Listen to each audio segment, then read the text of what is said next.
Welcome to Illustrator. Illustrator is a little different than Photoshop, that it's more focused on creating original illustrations, logos, icons, and whether you're making something for the web or that's going to live digitally or you're going to print it, you can scale it up or down without impacting the quality of the actual image, where Photoshop is more about editing something that already exists. So when you open up Illustrator, you want to click New File. And then if you have custom there, you can click Custom and change it to 18 by 24 inches. If not, go into Print and then select one of the options and change the width to 18 inches, the height to 24 inches. Make sure it's in portrait mode. And then we want CMYK color because we are going to print these, and we want high 300 ppi. So now we have our artboard and we're going to upload so we can drag and drop our sketch onto our artboard. And we're going to go into layers. Layers are just a way to break down your artwork. So this first layer we might name photo or we might name sketch, and our next layer we might name banana. It makes it much easier to work on your piece so that you can hide certain layers or lock certain layers while you're working on something else so they don't interfere. But ultimately they'll all stack together to create your image. Double click, go ahead and name it photo, go back into properties and change the opacity of this layer to 50%. If I go back to my layer, you'll see that to the left there's a little eyeball icon and a little lock icon. The eyeball icon makes it so you can make the layer disappear, and the lock means that you're locking it so you can't change it or move it until you unlock it. Lock your photo layer. We're going to add a new layer by going to the bottom right of our screen and clicking the rectangle that has a plus inside of it. Then name your new layer Banana. In the left side of your screen, select the pen tool. And drawing in Illustrator is going to be plotting points. So I'm clicking along my sketch, trying to be as specific as I can be to outline the banana. And you're going to see that it automatically fills the shape in. Yours might be a different color. It doesn't really matter. We're going to change it, but you want to start plotting those points and end where you started to create your shape. Once you have your banana, you want to click the select tool, so the little arrow in the upper left corner, so that way you can move it around and make some changes. We're going to change the color by going into your properties tab, clicking fill, and that's where you have some options to change it just to a solid color. But what we're going to do now is a little fancier, and we're going to change it to be a gradient. Click fill, and you'll see that the third icon is a rectangle with a gradient inside of it. And when you do that, it's going to bring up a black and white gradient most likely, and there are going to be 2 points. If you move around those points, it's going to shift the way that the gradient looks. But to change the colors of those points, you click each one individually, then go in and select the color that you want, and do the same thing for the other one. I'm using a linear gradient here, but where it says type, you can see that there are other types of gradients that you can do, and you can also add multiple points, so feel free to take a moment to play around with the different options that you have there. So here's my black and white gradient, kind of playing around where I want the light to be and where I want the dark to be. And I'm going to choose for the light side a light yellow, and then as I make my way to the shadow of the banana, something that's leaning a little bit more into a deeper brown, yellow ochre color. Now we're going to use the direct select tool to soften the corners of our banana. Ignore the little banana in the corner. Just pretend like it's not there. All those points that we plotted to make our banana are called anchor points. And when I click on the banana with the direct selection tool, you can see those points. And when I click on a particular anchor point, you're going to see that there's a little circle that appears above it. If I drag that circle, I can round out and soften that corner. So go around and play with the anchor tools, softening them and rounding out your banana to make it look more natural. Once you've softened your anchor points, go ahead and select your banana using the regular select tool and make it smaller and put it in the corner, and I'm going to show you a second way to make a banana or a curve shape. This time we're going to use the pen curvature tool.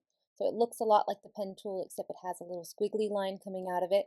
And this time when you trace over your banana, you're going to see that it's going to start curving automatically for you. Same thing, plotting those points as you go along and connecting back to where you started to finish your shape. Now we have two bananas. Choose the one you like more of the two and erase the one that you don't like just by selecting it and clicking delete. Then take the one that you have left. You're going to go ahead and select it. Do Command C, Command V to copy and paste it so you have an identical banana. We're going to use this second banana to create our shadow. I'm going to stack that second banana on top. Using the Direct Select tool, I'm going to click it and I'm going to drag some of those points down to the left to create a shadow shape along the lower ridge of the banana. If you need to see where your shadow shape should be, make sure to make your layers more transparent by diminishing the opacity so that you can see our initial photo sketch underneath. Then I'm going to make the shadow color a little bit darker. I'm still going to use the same ombre, the same process, but I'm going to make everything a shade darker so that it reads as a shadow.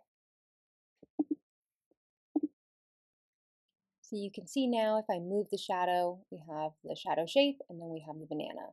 So I'm going to restore full opacity, clicking my banana, bringing it to 100, putting the shadow on top, also bringing that to 100, and then I'm going to group these together. Using the pen tool, I created a little small brown shape at the bottom of my banana and just filled it with a solid brown color. Then I'm going to use the select tool and highlight all of my shapes, so the banana, the shadow, and the little brown tip. And I'm going to right click and press group, and that's going to make them as one unit, so then when I click on it, they all move together.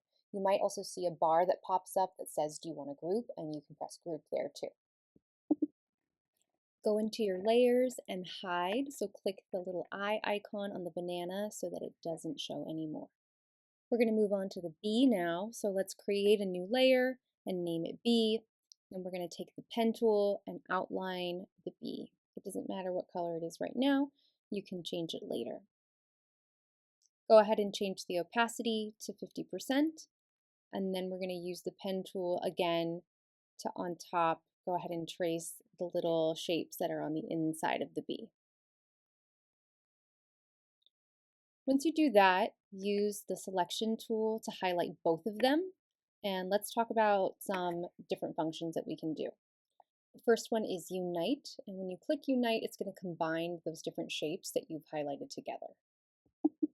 I'll click Unite, and you'll see that it turns into just one block. Command Z to undo it.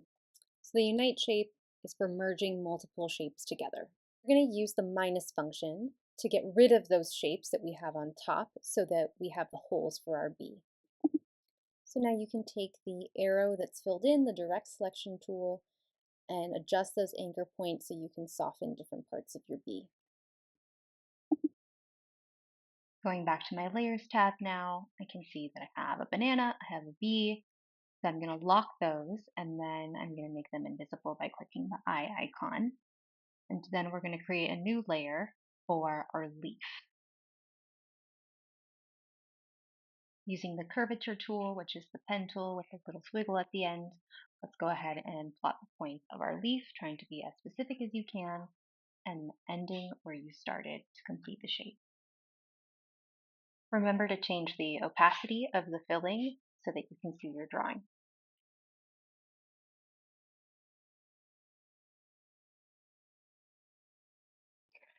Let's change the color. We're going to do the same thing that we did for the banana. So choosing two different colors with a linear gradient. You could use a different type of gradient if you want, and the colors that you choose don't have to be the exact greens that I choose, but something that you think looks pretty and looks natural. Remember that you have to click on the circle in your gradient to change that particular color on one end, and then you have to click the other one, go back to fill to change the second color in your gradient. Now that I have my leaf in, I'm going to go ahead and use the pen tool to make our stem. And the stem, I'm really just using the same process at this point that we've done a few times. So I'm changing the color, making it a little bit darker to make it look realistic. Something else that you could do at this point is copy and paste the leaf shape, shift it to the right to create a width, like some depth for the profile of the leaf, right? So there's a lot you could build here to make it look more realistic. You could add highlights, you kind of get the idea. Now, my little birds, you're ready to fly on your own. So complete the design using whatever colors you want, but you're going to be using the same techniques. If you have any questions, I'm here for you, but go ahead and complete the design.